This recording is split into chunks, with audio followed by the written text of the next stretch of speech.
చిత్తూరు జిల్లా పూతలపట్టిలో మాజీ ఎమ్మెల్యే సునీల్ కుమార్ ఆధ్వర్యంలో మెడికల్ కాలేజీల ప్రైవేటీకరణకు వ్యతిరేకంగా భారీ ర్యాలీ నిర్వహించారు. ప్రజలతో కలిసి వీధుల్లోకి దిగిన సునీల్ కుమార్ ప్రభుత్వ భూములను ప్రైవేట్ వ్యక్తులకు అమ్మేస్తున్నారని మండిపడ్డారు. తహసీల్దార్ కార్యాలయంలో వినతి పత్రం సమర్పించారు. ఈ సందర్భంగా మాట్లాడిన సునీల్ కుమార్ లక్షల కోట్ల విలువ చేసే మెడికల్ కాలేజీ భూములను 100 రూపాయలకు విక్రయించడం పెద్ద కుట్ర అని ఆరోపించారు. ప్రైవేటీకరణ వల్ల పేద విద్యార్థులు నష్టపోతున్నారని, దాదాపు 2000కు పైగా సీట్లు కోల్పోతున్నామని తెలిపారు. జగన్మోహన్ రెడ్డి ప్రభుత్వంలో ప్రారంభమైన 17 మెడికల్ కాలేజీలతో రాష్ట్రానికి 4500 సీట్లు అదనంగా వచ్చాయని గుర్తు చేశారు.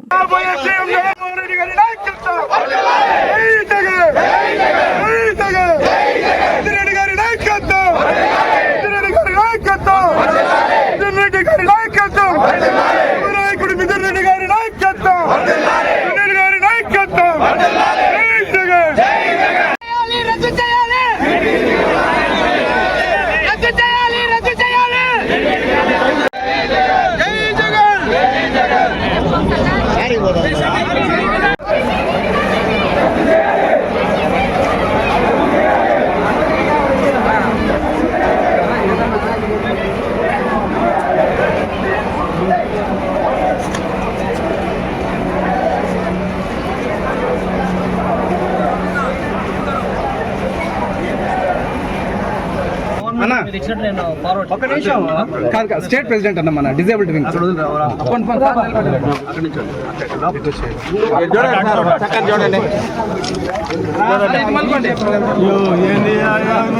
మీరు కూడా అట్లా ఉన్నారు కదా వాళ్ళకంటే.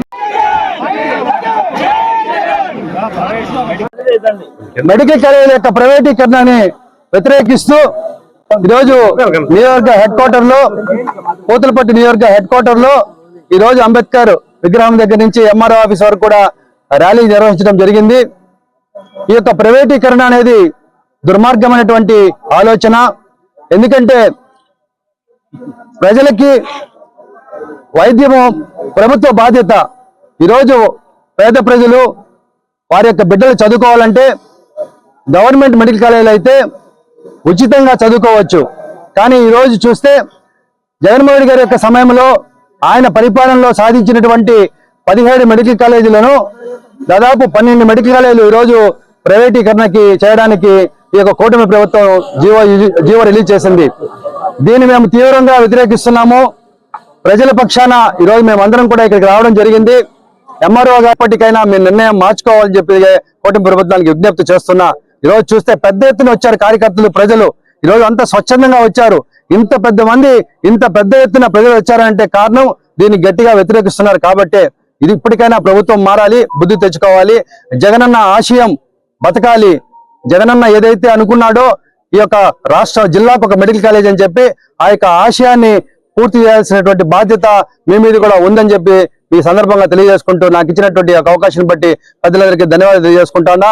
పెద్ద ఎత్తున విచ్చేసినటువంటి కార్యకర్తలకి, ప్రజలకి, నాయకులకి పేరు పేరున మీడియా తరపున వారికి ధన్యవాదాలు తెలుపుకుంటున్నా. మీడియా సోదరులు సహకరించినటువంటి మీడియా సోదరులకు కూడా నా ధన్యవాదాలు. యువత కోసమని జగనన్న 17 మెడికల్ కాలేజీలను ఏర్పాటు చేసి ఫుల్ షేప్ లో కొన్ని మెడికల్ కాలేజీలు, అర్ధాంతరంగా కొన్ని మెడికల్ కాలేజీలు, ఇప్పుడు కన్స్ట్రక్షన్ లో ఉన్న మెడికల్ కాలేజీని ఎస్టాబ్లిష్ చేస్తే ఇది ప్రజల కోసమని, పేద విద్యార్థుల కోసమని అంకితం చేశారు జగన్మోహన్ రెడ్డి గారు. అలాంటిది కూటమి ప్రభుత్వం దుర్మార్గమైన ఆలోచనకి ఒడికట్టి దుర్మార్గమైన ఆలోచనకి ఈరోజు ప్రైవేటు వ్యక్తులకి కట్టబెట్టేది ఎంతవరకు న్యాయమని మేము ప్రశ్నిస్తున్నాం. జగనన్న ఈ కాలం ఏదైనా ఆస్తి నాది, ఆస్తి నీది అని దొంగచాటుగానో మభ్య పెట్టో ఏదో యామారిచ్చో రాసుకుంటా ఉంటారు. ఎవరు ఎప్పుడు ఏమి తీసుకోలేని ఆస్తి ఒక విద్యే. కాబట్టి ఏ ప్రభుత్వం అయినా విద్య జోలికి రాకుండా ముందుకు పోతే అది పెట్టడమో, ఎక్కడ రిజిస్టర్ ఆఫీసుల్లోకి పోయి సంతకాలు పెట్టించుకోవడమో చేయలేని ఒకే ఒక్క ఆస్తి విద్య. కాబట్టి ఈ విద్యకు ఎవరు అన్యాయం చేయొద్దు, దీని రాజకీయం చేయొద్దు, దీని వ్యాపారం చేయొద్దు. కాబట్టి ఇది ప్రభుత్వానికి మేము హంబుల్ రిక్వెస్ట్, దయచేసి దీన్ని ముందుకు తీసుకుపోండి, ప్రైవేటీకరణ వద్దు అని. జై జగన్, జై జగన్. గవర్నమెంట్ మెడికల్ కాలేజీకి వ్యతిరేకంగా భారీ ఎత్తున అన్ని 175 నియోజకవర్గాల్లో ర్యాలీ చేయడం జరిగినది. మరి ముఖ్యంగా కూడా జగన్మోహన్ రెడ్డి గారు ఏదైతే పేద ప్రజల కోసం విద్యా వైద్యం అందుబాటులో తీసుకొచ్చి ఈ యొక్క పేద విద్యార్థులకి అందుబాటులో ఉండే విధంగా తీసుకొస్తే మరి కూటమి ప్రభుత్వం ఏర్పడిన ఈ 18 నెలల్లోనే ఒకటి నీచమైనటువంటి కుట్ర చేసింది. అదేంటంటే ఈ జగన్మోహన్ రెడ్డి గారు కట్టినటువంటి మెడికల్ రేఖంగా అన్ని నియోజకవర్గాల్లో ఇంత భారీ ఎత్తున జరిగిందంటేనే అర్థం చేసుకోవాలా. ప్రజలు దీన్ని ఎంత విధిగా వ్యతిరేకిస్తున్నారు అనేది, ఎంత వ్యతిరేకంగా ఉంటుందనే ఈ స్వచ్ఛందంగా ఈ యొక్క ర్యాలీకి ఇంత జనాభా రావడం జరుగుతుందని తెలియజేస్తున్నాము. ఏదైతే కూటమి ఇతరులు కూడా స్వాగతం. నేను రాష్ట్ర వైఎస్ఆర్సీపీ మేధావుల సంఘం సెక్రటరీ. మా మేధావుల సంఘం తరఫున మిమ్మల్ని రిక్వెస్ట్ చేసేది ఏమంటే, చంద్రబాబు గారిని ఈ ఉధృతం కాకుండా దీని మీద ఏదైనా యాక్షన్ తీసుకోకపోతే మేము అది ఇంకా ఉధృతంగా మేము చేస్తామనేసి తెలియజేసుకుంటున్నాము. ఈ జీవోని వెంటనే వెనక్కి తీసుకోవాలని ప్రభుత్వాన్ని కోరుచున్నాము.